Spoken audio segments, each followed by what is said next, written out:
Akala nyo ba sa ibang bansa lang may Bigfoot o Yeti? Dito sa paanan ng bundok Canlaon sa Negros, may isang nilalang na naghahasik ng lagim sa mga naninirahan doon, ang amumungo. Hindi ito basta espiritu, kundi isang mabangis na hayop na may matatalas na kuko at napaulat na kumakatay ng mga alagang hayop. Ngayong gabi sa Lagim Central, ating ukayin ang mga ulat noong 2008 sa La Castellana at alamin kung ang amumungo ba ay isa lamang alamat o isang totoong halimaw na nagtatago sa mga kuweba ng Canlaon. Handa na ba kayong harapin ang mabangis na unggoy ng Negros? Para sa investigasyon natin ngayon, hindi tayo aasa sa mga sabi-sabi lang o chismis sa kanto. Oo, dapat factual tayo rito. Records mula sa mismong mga biktima noong 2008. Pati na rin yung historical data tungkol sa nilalang na ito. Titignan natin yung mismong physical na ebidensya at kung anong sinasabi ng siyensya. At para sa mga listeners natin, gusto kong linawin agad itong malalimang pagsisiyasat natin ngayon hindi lang ordinaryong kwentuhan sa tabi ng campfire. Tama. Ang misyong natin ay himayin ang mismong anatomy ng nilalang na ito at i-analyze yung malamig at madugong katotohanan sa likod ng mga pag-atake sa La Castellana. Seryosong usapan ito. Literal na kaligtasan at buhay ng mga tao yung nalagay sa alanganin dito. Walang biro talaga yung nangyari doon Kaya nga, hahanapin natin kung saan natatapos yung lumang alamat at kung saan nagsisimula yung katotohanan. Okay, himayin natin ito. Saan ba galing itong konsepto ng amumongo at ano ba talagang itsura niya sa dilim? Yung pangalan mismo ay nagmula sa salitang Hiligayano na amo na ang ibig sabihin ay unggoy. Literal na unggoy pala. Oo. Minsan, tinatawag din siyang orang mawas o impacta sa ibang mga lokal na kwento.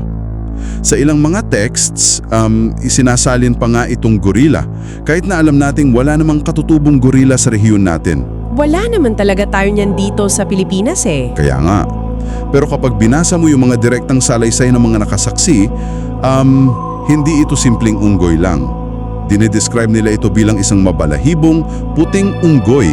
Puting unggoy na may matatalas at mahahabang kuko, tapos nakatira daw sa mga kuweba sa paanan ng Mount Canlaon, di ba? Oo, doon daw nagtatago. At hindi lang ito basta sumulpot noong 2008. May lumang lokal na kwentong bayan na amumungo and ipot-ipot. Yung angongoy at ang alitabtap. Mismo. Ibig sabihin nakatatak na talaga sa isip at kultura ng mga taga-Negros yung nilalang na ito. Pero ito yung talagang nakatawag pansin sa akin mula sa mga sources natin. Sinasabi na ang amumungo ay may taas na 5 foot 4 inches o nasa 1.6 meters. Napaka-specific nung sukat, ano? Oo.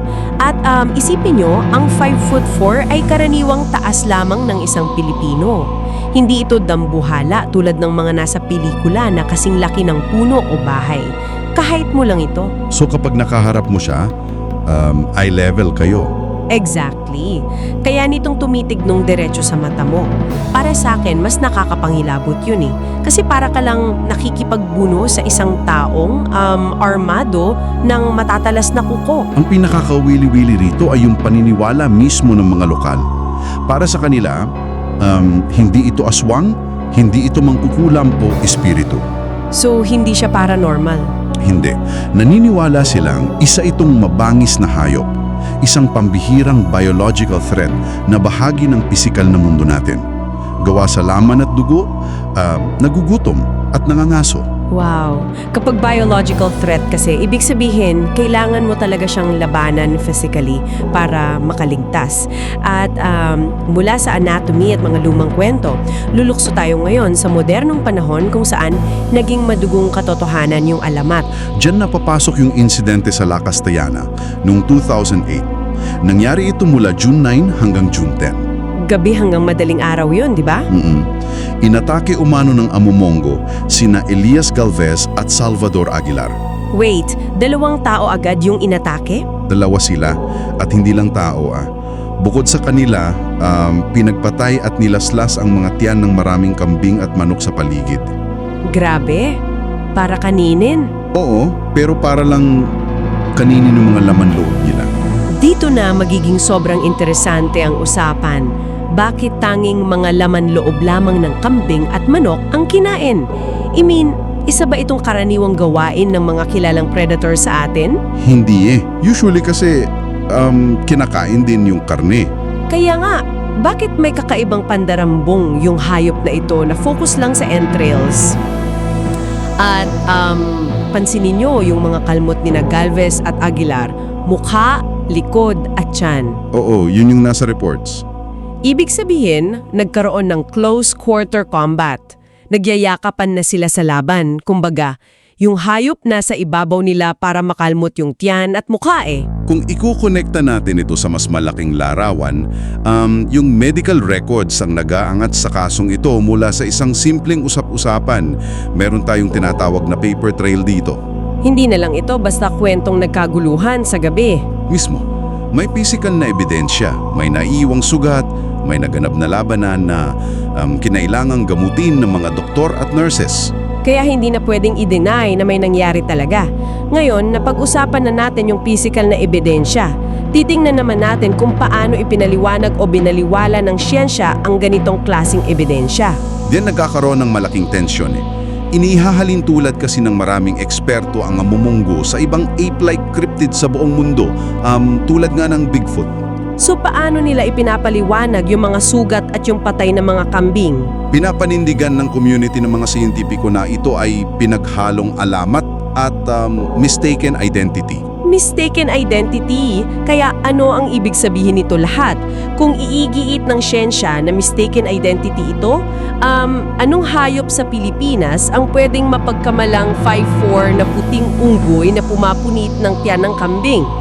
Sinasabi nila na baka malaking asong ulo lang o kaya makakaki na naging agresibo.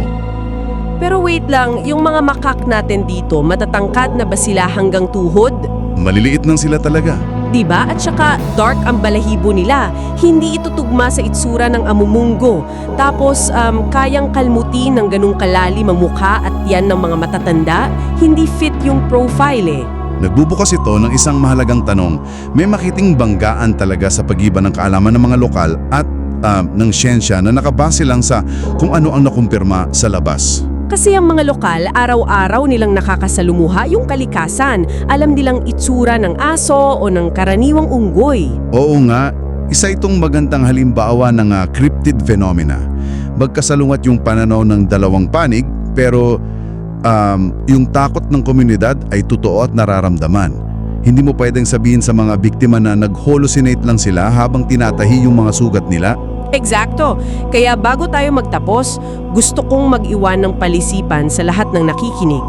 Kung ang amumunggo ay isang ang kaso ng maling pagkikilala, ano ba talaga ang nakatago sa dilim ng mga kuweba ng Mount Canlaon na nakita ni Galvez at Aguilar? Oo nga, ano yung pumatay sa mga kambing?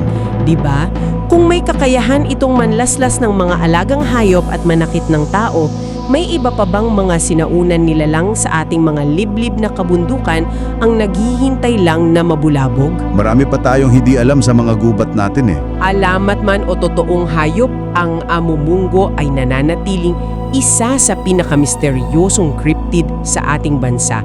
Kayo? Naniniwala ba kayo na may mga nilalang pang hindi natutuklasan ng siyensya sa ating mga kabundukan? Lalo na sa mga taga-Negros, may mga kwento ba kayo tungkol sa amumunggo? I-share ang inyong karanasan sa comment section. Huwag kalimutang mag-like, share at mag-subscribe dito sa Lagim Central para sa higit pang mga kwento ng Sindak. Hanggang sa susunod nating paglalakbay sa mundo ng kababalaghan, manatiling mapagmatyag dahil baka hindi lang kayo ang gising sa dilim. Salamat sa pakikinig.